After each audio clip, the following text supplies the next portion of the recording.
మీ ఎలాంటి వ్యాపార ప్రకటనలకైనా వెంటనే మా ఛానల్ సంప్రదించండి. నమస్కారం గురుగారు. శుభాశీస్సులండి.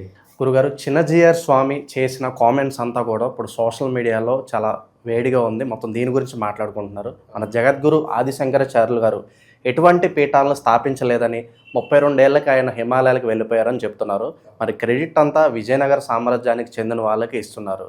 మరి ఈ కామెంట్స్ వెనక అసలు తాత్పర్యం ఏంటంటారు? ఇప్పుడు ప్రస్తుతానికి శివభక్తులు చాలా ఫైర్ మీద ఉన్నారు, వెంటనే సారీ చెప్పాలంటున్నారు.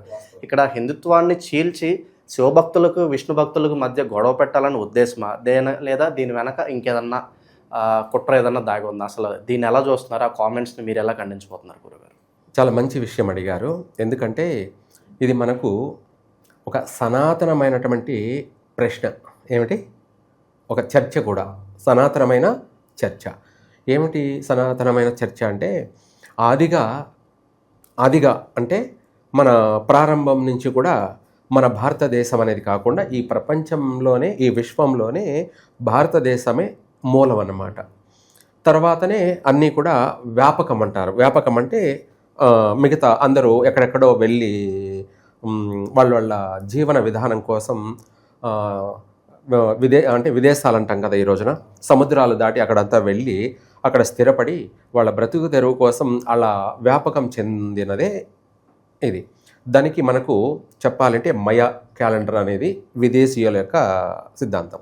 ఆ మయా క్యాలెండర్, ఆ మయ సంతానం, మయ సంతతి అనేది ఎవరంటే మన వాళ్ళే, మన భారతీయులే, భారతదేశం వాళ్ళే. అయితే ఇవంతా కూడా మనం పక్కన పెట్టేస్తే ప్రధానంగా ఇక్కడ వచ్చేటువంటి చర్చ ఏమిటరా అంటే, మన భారతదేశంలో రెండు మతాలు. ఆ 2 మతాలు ఏమిటి అంటే శైవ మతము, వైష్ణవ మతము. 2 మతాలు ఉండేటివి. ఈ 2 మతాలే అందరికీ తెలిసినవి. అయితే ఈ 2 మతాలు అనేది కూడా మనకు ప్రధానంగా చెప్పాలి అంటే తల్లి తండ్రి. శైవ మతం తల్లి వంటిది, వైష్ణవ మతం తండ్రి వంటిది. వీళ్ళిద్దరిలో ఏ ఒక్కరు లేకపోయినా సృష్టి అనేది జరగదు. అయితే ఏమిటి దీనికి ఇలా చెప్తున్నారు అని కూడా మీరు అనుకోవచ్చు. మీరే ఉన్నారు, మీ తల్లి తండ్రి ఇద్దరు ఉన్నారు. తల్లి తండ్రిలో నీకు ఎవరు ఇష్టము అని అడిగితే ఎక్కువ శాతం చెప్పేది తల్లి అని చెప్తారు. కొంత భాగం, పర్సంటేజ్ ఎక్కువ శాతం. 100% ఉన్నారనుకోండి, 2 మతాలు కలిపి, ఎవరు నీకు ఎక్కువగా తల్లి అంటే ఇష్టమా తండ్రి అంటే ఇష్టమా అని ఎవరన్నా నేను అడిగాను అనుకోండి మిమ్మల్ని, అప్పుడు మీరేం చెప్తారంటే ఆలోచించుకోకుండా సడన్గా టక్కని నాకు మా అమ్మ అంటే ఇష్టము అని చెప్తారు. ఎందుకు అమ్మ అని ఇష్టం అంటే, బిడ్డని హత్తుకొని తను ఎత్తుకొని తనను ముద్దులాడుతూ తన ముద్దు ముచ్చట్లు అని తీరుస్తూ, అంటే తనకేమి కావాలో అన్నీ కూడా చూసుకుంటూ తల్లి తనను కంటికి రెప్పలా కాపాడుకుంటూ వస్తున్నటువంటి ఇది తల్లి. కాబట్టి అందరూ కూడా తల్లి అని చెప్తారు. ఆ తల్లి వంటిదే శైవ మతం. అంటే ప్రతి ఒక్కరికి కూడా కోరిన కోరికలన్నీ కూడా వెంటనే తీర్చేటువంటి వాడే ఆ పరమశివుడు. అందుకే తల్లి వంటి వాడు అంటారు. ఏమంటారు అంటే ప్రతి ఒక్కరి భక్తుల యొక్క కోరికలు ఏది కావాలంటే అది తీర్చేవాడు అనమాట. అందరికీ, ప్రతి ఒక్కరికి కూడా అడిగిన కోరికలలా తీరుస్తూ వస్తున్నాడు. కాబట్టి ఆ తల్లి అంటే అందరికీ లెక్కలేదనమాట. తల్లి అంటే లెక్కలేదు. తర్వాత తండ్రి వంటి వాడు వైష్ణవ మతం. అలాగే తక్కువ శాతం మాత్రమే తండ్రి అంటాడు. ఎందుకంటే ఏది ఏమైనా కూడా తండ్రి చేస్తేనే కదా తల్లి పెట్టేది అనేది అందరికీ తెలిసిన లోక జ్ఞానమే, వాస్తవమేది. ఏదైనా ప్రతిదీ కూడా తల్లికి తండ్రి బిడ్డకి ఇద్దరికి కూడా తండ్రే చూసుకుంటూ ఉంటాడు. కాబట్టి అలాంటిదే వైష్ణవ మతం. ఈ 2 మతాలను వేరు చేసి చూడడం అనేది 100% భారతదేశంలో హిందువులకి సమంజసం కాదు. వేరు చేసి చూడడం అనేది. మనము తండ్రి వంటి వాడని ఎందుకు చెప్పుకున్నామంటే, విష్ణువు అన్ని కోరికలన్నీ ఇచ్చితే భక్తులందరూ కూడా ఆ కోరికలను తీసుకొని పొంది ఆయన వాళ్ళనే నెత్తినెక్కి తొక్కాలని చూసేటువంటి వాళ్ళు భక్తులు ఎక్కువైపోయారనమాట. ఎవరిని? శివుణ్ణే తొక్కేయాలి అంటే భస్మాసురుడే. ఏకంగా ఆయనకు వరం ఇస్తే ఆయన ఎత్తినే చేయబెట్టడానికి ఆయన్ని భస్మం చేయడానికి ప్రయత్నం చేశాడు భక్తుడు. ఆయన కోసం వైష్ణవుడైనటువంటి మహావిష్ణువు వచ్చి ఆయనను సంహరించాల్సిన పరిస్థితి వచ్చింది. అలా వీళ్ళిద్దరూ దాన్ని ఏమంటారంటే శివరూపాయ విష్ణవే విష్ణు రూపాయ శివ అని చెప్పి మనం అందరం చెప్తుంటాం. అయితే ఇక్కడ ఏమైందంటే మనం హీరోల్ని నీ హీరో గొప్ప అంటే నా హీరో గొప్ప, హీరోల్ని పరిగణలోకి తీసుకొని మనము హీరోల్ని చూసినట్టు దేవుళ్ళని చూస్తున్నారు. ఇప్పుడు ఇలాంటిదే తను చేసిన కామెంట్ ఏమిట్రా అంటే 100% మాకు చిన్నప్పుడు నేను ఎన్టీఆర్ అభిమాని, నాకు ఎన్టీఆర్ అంటే అప్పటికి ఇప్పటికీ ఎప్పటికీ అభిమానమే. ఎందుకంటే ఇంకొకరిని ఆ విధంగా చూడలేమన్నమాట, ఎన్టీఆర్ లాగా చూడలేమన్నమాట. లేదు నీకు నాగేశ్వరరావు అంటే అభిమానం అనుకుందాం, మా హీరో గొప్ప నేనంటే మా హీరో గొప్ప అని నువ్వు అన్నట్టుగా ఏమైపోయిందంటే ఇక్కడ మా దేవుడు గొప్ప అని చెప్పేసి ఇది కొట్లాడుకోవడం తప్ప దేనికి పనికిరాదు. దేనికి? ఎందుకంటే ఇద్దరూ ఉండాలి, తల్లి తండ్రి ఇద్దరూ ఉంటేనే విశ్వం అనేది సాగుతుంది, ప్రతిదీ కూడా నడుస్తుంది. దాన్ని సృష్టి క్రమం అంటారు. సృష్టి క్రమం సాగుతూ ఉంటుంది. ఇద్దరిని వేరు చేసి వ్యత్యాసాలు అనేది చూడడం అనేది భారతదేశంలో హిందువులకి ఎవరికి తగదు. అయితే ఆ మతాలు అనే ఒక సమస్యను సృష్టించుకొని ఎవరు భక్తులే తినింది అరక్క మతం అనే ఒక మా దేవుడు గొప్ప అని చెప్పేసి చెప్పుకోవడం వల్ల ఈ మతాల మధ్య ఎక్కువైపోయి వీళ్ళిద్దరి మధ్య కూడా గొడవలు, కొట్లాట్లు, యుద్ధాలు అన్నట్టుగా కూడా సాగాయి.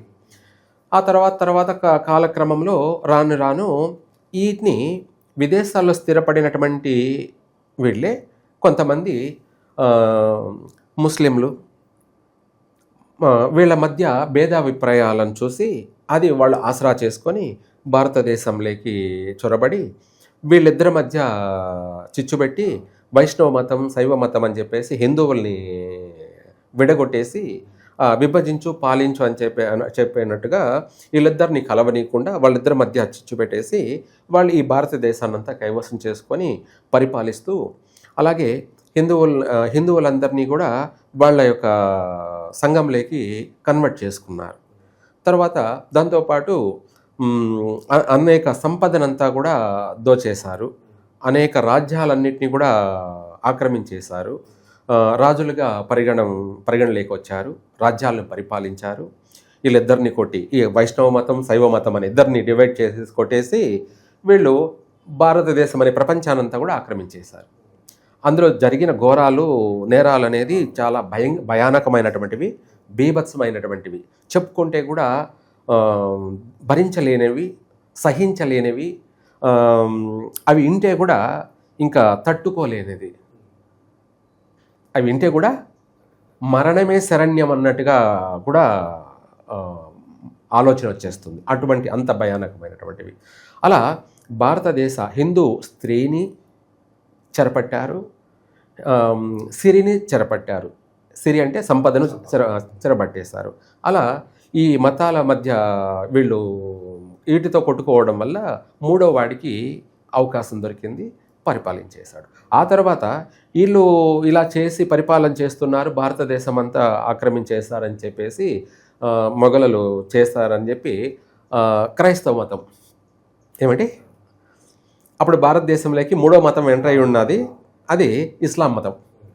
తర్వాత క్రైస్తవ మతం అనే వాళ్ళు చూసి అక్కడ వీళ్ళందరూ కూడా మేమేమన్నా తక్కువ తిన్నామా, మేము వస్తాము, వాళ్ళు వచ్చి ఆమెన అందరి మధ్య చిచ్చు పెట్టేసి విభజించు పాలించు అని చెప్పేసి కులాల మధ్య వాళ్ళు ఏకంగా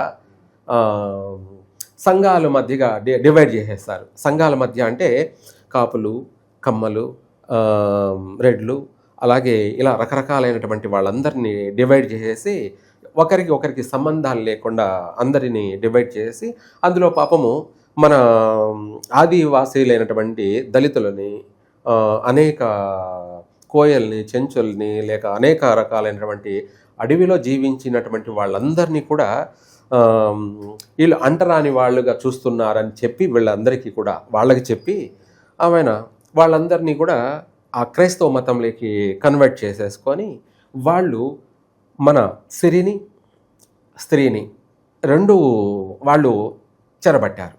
మన సిరి అంతా కూడా, మన సిరి సంపదలంతా కూడా దోచుకుపోయారు. అలాగే మన స్త్రీలను అందరినీ కూడా ఎత్తుకుపోయారు. భారతదేశ స్త్రీని ఎత్తుకుపోయారు, సిరిని ఎత్తుకుపోయారు, రెండు దోచుకుపోయారు. అలా వాళ్ళు చేశారు.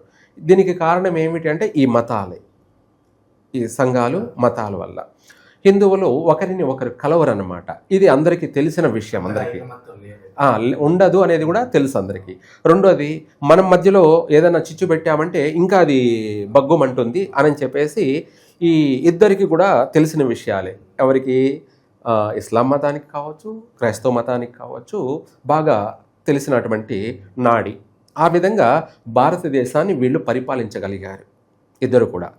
లేదంటే వాళ్ళు గన్లతో తీసుకొని పిట్టలను కాల్చినట్టు కాల్చేసి భయపెట్టి అలా కూడా రెండు విధాల ఇది చేసేసారు. మొత్తం ప్రపంచమంతా కూడా పాడు చేసేసారు. దీనికి పాడైపోవడానికి కారణం ఏమిటంటే ఈ యొక్క మతాలే ప్రధానం. ఆ మతాలని ఈ రోజున మళ్ళీ రెచ్చగొడుతున్నారు. ఈ చిన్నజీయర్లు లాంటి వాళ్ళే సంఘంలో కాస్త పేరు, పలుకుబడి, సంపద. ఇప్పుడు ఆయన చేసిన కామెంట్స్ వెనక కేవలం ఈ మత విద్వేషాలు లేపడమేనా, లేదంటే ఇంకేమైనా ప్రోపగండా దాగుందంటారా మీ ప్రకారంగా? 100% అయితే చిన్నజీయర్ వచ్చేసి ఇక మతాల మధ్య పెట్టాలని అదే చిచ్చు పెట్టాలనేం కాదు, హిందువుల మధ్య చిచ్చు పెట్టాలనేం కాదు, ఏదో స్లోలో అన్నట్టుగా తను మైక్ పట్టుకుంటే ఏదో మాట్లాడేయడం వాస్తవం అది. అంటే ఇక్కడ శివభక్తుల కంటే విష్ణు భక్తులే కొంచెం ఒక మెట్టు ఎప్పుడు కూడా పైన ఉంటారు అనే ఒక ప్రోపగండా అనుకోవచ్చు. ఆ వ్యత్యాసం అయితే ఉంది. ఏమిటి?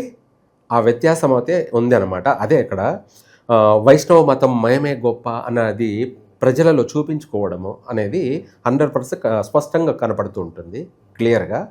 ఇక్కడ ఆ కారణంగానే మాట్లాడడమే తప్ప ఏదో మతాల మధ్య చిచ్చు పెట్టాలి, వీళ్ళందరినీ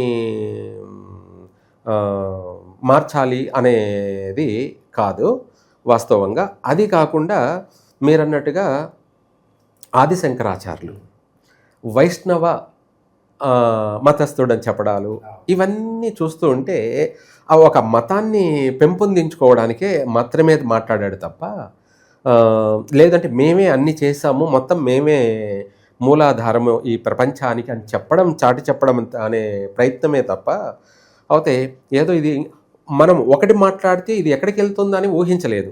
ఏమిటి? మనము ఒక విధంగా ఆలోచించి మాట్లాడితే అవి పరిపరి విధాల ఎక్కడికో వెళ్ళిపోతుంది అని అంత దూరదృష్టి ఆలోచనతో మాట్లాడలేదు. ఇది మాత్రం వాస్తవం.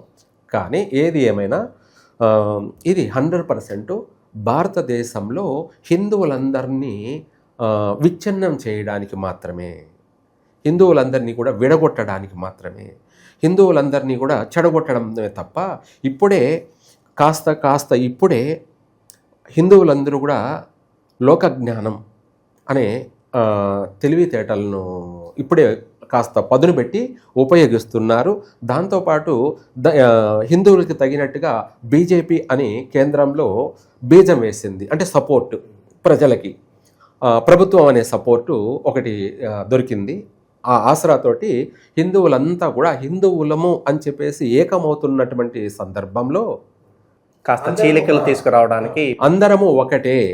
ఇక్కడ శైవము వైష్ణవము అనేది ఏమీ లేదు, మనం అందరము ఒకటే, సంఘాలమందరం కూడా హిందువులము, మనమందరం ఒక తాటిపైకి వచ్చితే కానీ మన భారతదేశాన్ని మనము కాపాడుకోలేము అనే ఆలోచన ప్రతి హిందువులోనూ స్టార్ట్ అయింది. దానికి పూర్తిగా బీజేపీ సపోర్టు వాస్తవం 100%. అలా కేంద్రంలో బలం అనేది మనకు హిందువులకి సపోర్ట్ ఉంది కాబట్టి అలా ప్రజల్లో మార్పు అయితే వచ్చింది, ఆల్రెడీ వస్తుంది, ఆల్రెడీ స్టార్ట్ అయిపోయింది. ఇటువంటి సమయంలో మళ్ళీ హిందువుల్ని విడగొట్టడానికి, హిందువుల్ని విచ్ఛిన్నం చేయడానికి ఇది సమాజానికి వినాశకారణమైనటువంటి ప్రసంగమే.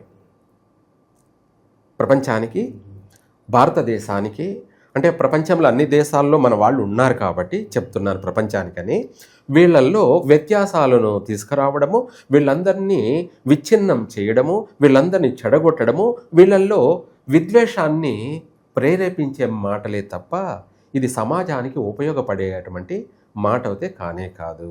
ఇటువంటి మాటలు చేయకూడదు, ఎవరైనా సరే చేయకూడదు. హిందువులు అందరూ ఒకటే, హిందూ సమాజం అంతా కూడా ఒకటి కావాలి, అందరూ కలిసిమెలిసి ఉంటేనే బలం ఉంటుంది. ఇప్పుడు మనము పిల్లల్ని అడిగినా చెప్తారు సామెత, ఏమని, ఒక 5 కట్టెల్ని కలిపి కట్టకట్టి ఇంచమంటే ఇంచలేరు, అదే ఒక కట్టి చేతికి ఇచ్చి ఇంచమంటే పిల్లోడైనా ఇంచేస్తాడు.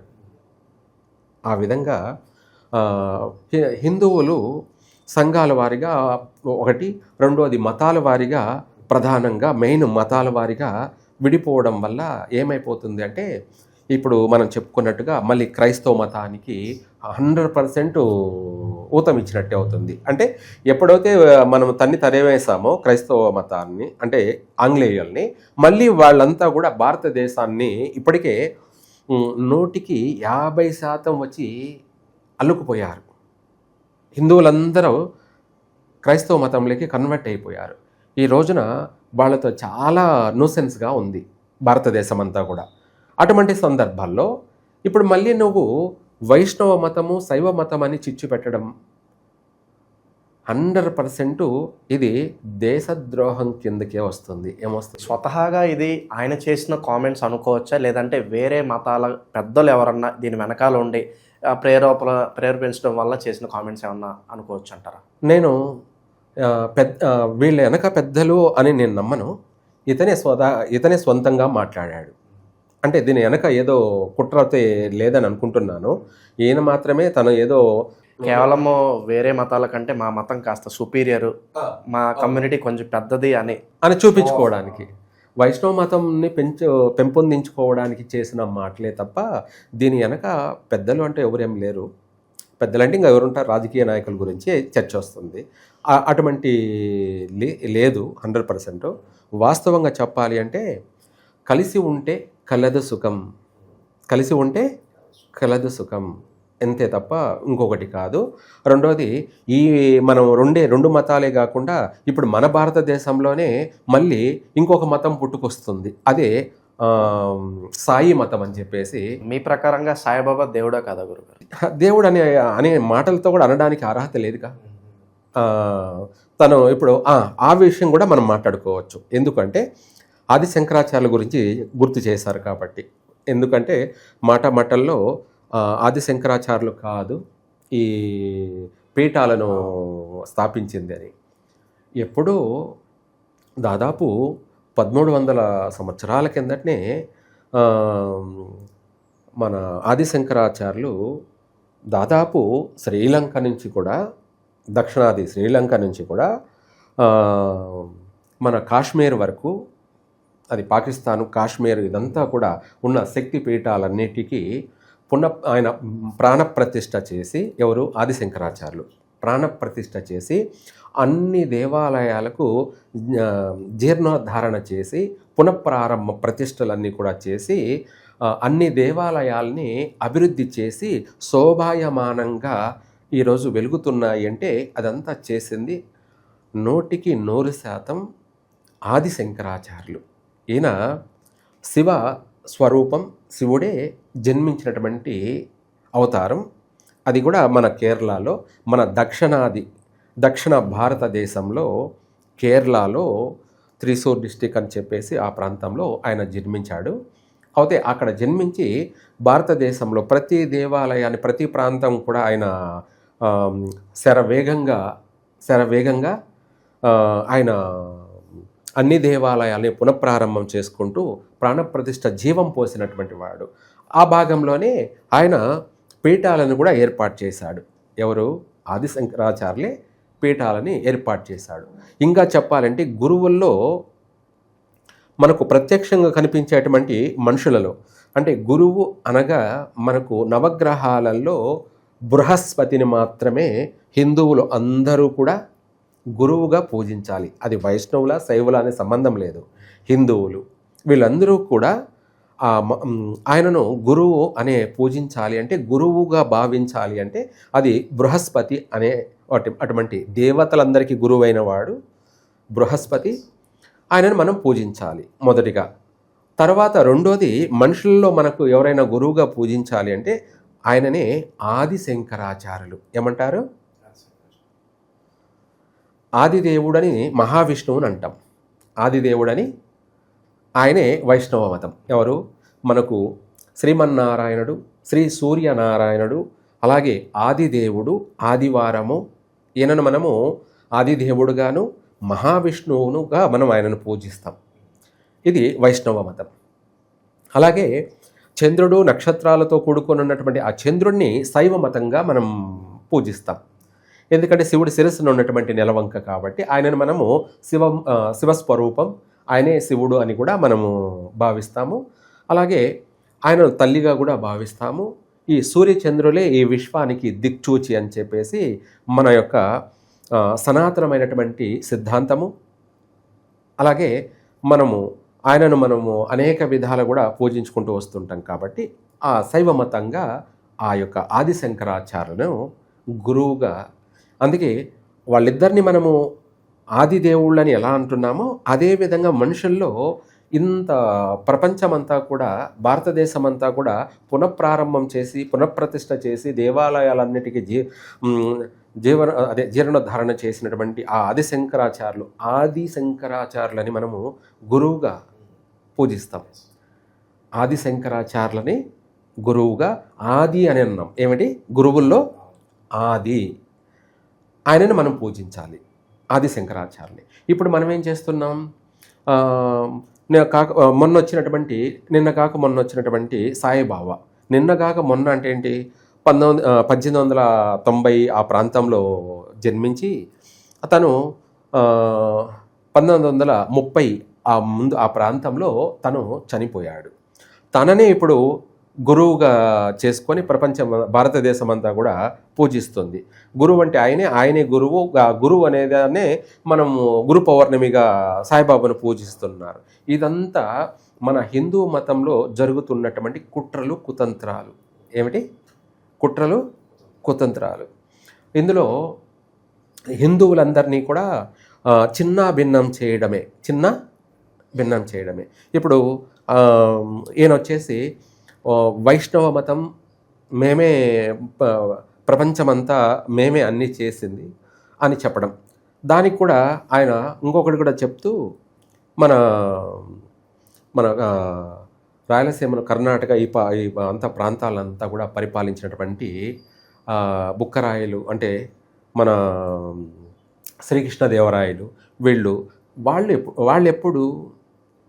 వాళ్ళెప్పుడు ఆది శంకరాచార్యులు ఎప్పుడు, ఏమిటి, దానికి సంబంధం ఏమిటి, దీనికి సంబంధం ఏమిటి, వాళ్ళు పునఃప్రారంభం చేశారు. ఎవరు? మన శ్రీకృష్ణదేవరాయలు, బుక్కరాయలు, వీళ్ళందరూ కూడా. అలాగే వీళ్ళు చేసింది ఎప్పుడు? మహా అంటే ఒక 400 సంవత్సరాల కిందట లేదా 500 సంవత్సరాల కిందట వీళ్ళు చేశారు. ఆయన చేసింది ఎప్పుడు?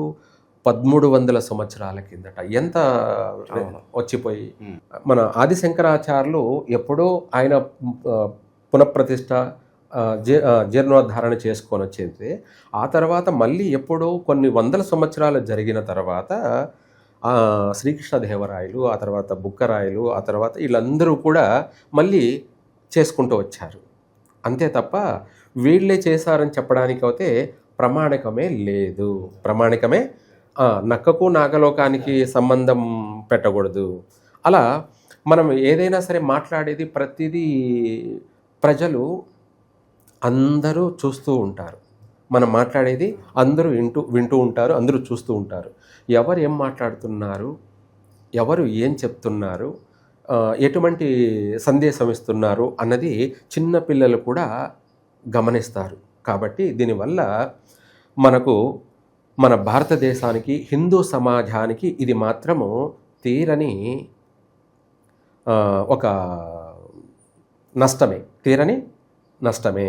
ఇక్కడ వైష్ణవ శైవ అనే సంబంధమే లేదు. అందరూ కూడా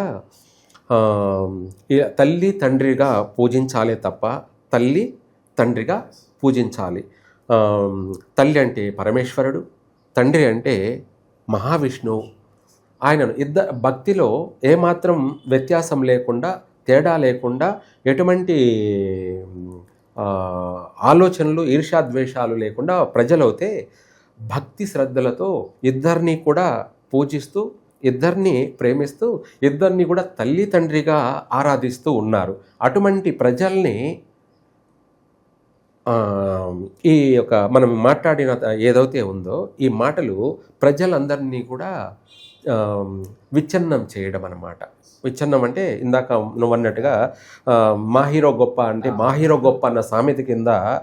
కానీ చదువు లేని వాళ్ళు, కాస్త ఉద్యోగం లేని వాళ్ళు ఇలాంటి గొడవలు పడటం కామన్. కానీ ఒక ఆధ్యాత్మికంగా ఒక ఉన్నత స్థానంలో ఉన్న వాళ్ళు ఇట్లాంటి విద్వేషాలు రచ్చగొట్టడం అనేది చాలా బాధాకరంగా. 100% ఇందులో మాత్రం అందరూ కూడా ఈ విషయంలో తనను వ్యతిరేకిస్తారు.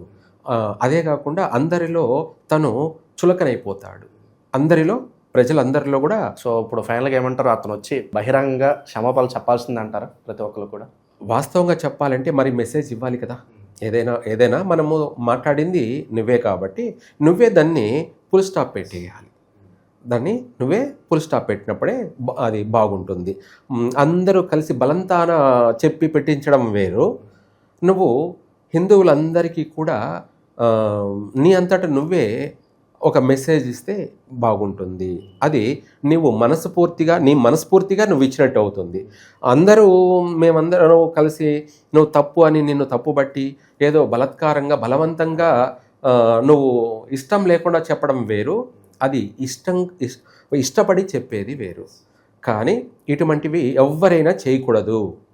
హిందువులందరూ ఒకటే. ఇక్కడ మనకు ఇద్దరు తల్లి తండ్రి వంటి వాళ్లే తప్ప ఏ ఒక్కరు ఎక్కువ కాదు. వైష్ణవులు గొప్ప లేదంటే శైవులు గొప్ప అని చెప్పేసి ఎవరైతే అనుకుంటారో, ఎవరైతే ఆ విధంగా ఆలోచిస్తారో వాళ్ళు సమాజానికి చీడ పురుగులు, వాళ్ళు సమాజానికి హానికరము, సమాజానికి ఉపయోగం లేని వాళ్ళు. ఏ విధంగా నువ్వు సమాజానికి నిరూపించగలవు? కాబట్టి ప్రజలు, భక్తులు ఇటువంటి వాటిని నమ్మవద్దు, ఇటువంటి వాటిని పరిగణలోకి తీసుకోవద్దు. హిందువులందరూ కూడా విష్ణు రూపాయ శివరూపాయ విష్ణవే. అలాగే ఇద్దరిని పూజించండి, ఇద్దరిని ఏమాత్రము కల్మషం లేకుండా ప్రేమించండి, పూజించండి భక్తిపూర్వకంగా. అంతే తప్ప ఇక్కడ వాళ్ళు చెప్పినట్టు మా విష్ణువే గొప్ప అని చెప్పి, మా శివుడే గొప్ప అని చెప్పేసి ప్రజలు మాత్రం ఇవి దగ్గరికి కూడా రానివ్వద్దు. ఇటువంటి ఆలోచనలు అనేటి దగ్గరికి రానివ్వద్దు. ఇటువంటి వాళ్ళని కూడా ఎక్కువగా నమ్మవద్దు. ఎంతవరకు నమ్మాలో అంతవరకే నమ్మాలి. అయితే వాళ్ళు చెప్పేది మంచి అవుతే పరిగణలోకి తీసుకోండి, వాళ్ళు చెప్పేది చెడు అవుతే దాన్ని తీసేయండి, మీ యొక్క మైండ్లో నుంచి తీసేయండి. ఏది ఏమైనా కూడా 100% ఆయన చెప్పింది తప్పు. కాబట్టి క్షమాపణ చెప్తే తనకు మంచిది, తన ఒక ఆ యొక్క వాళ్ళందరికీ కూడా అందరికీ మంచి విలువ పెరుగుతుంది. అలా చెప్పని పక్షాన ఏమవుతుందంటే వాళ్ళ విలువ అనేది తన ఒక్కడి వల్ల అందరికీ కూడా మాట వస్తుంది, అందరికీ కూడా చెడ్డ పేరు వస్తుంది. కాబట్టి ఇటువంటి వ్యాఖ్యలు ఎప్పుడూ కూడా చేయకపోవడం చాలా మంచిది. హిందూ సమాజాన్ని ఒకటి చేసి హిందూ సమాజాన్ని నడిపించాల్సిన వ్యక్తులే ఈ హిందూ సమాజాన్ని విచ్ఛిన్నం చేస్తూ చెడగొడుతున్నారంటే ఇవి ఇంతకంటే హానికరమైంది ఈ విశ్వంలో, ఈ ప్రపంచంలో ఇంకొకటి ఉండదు.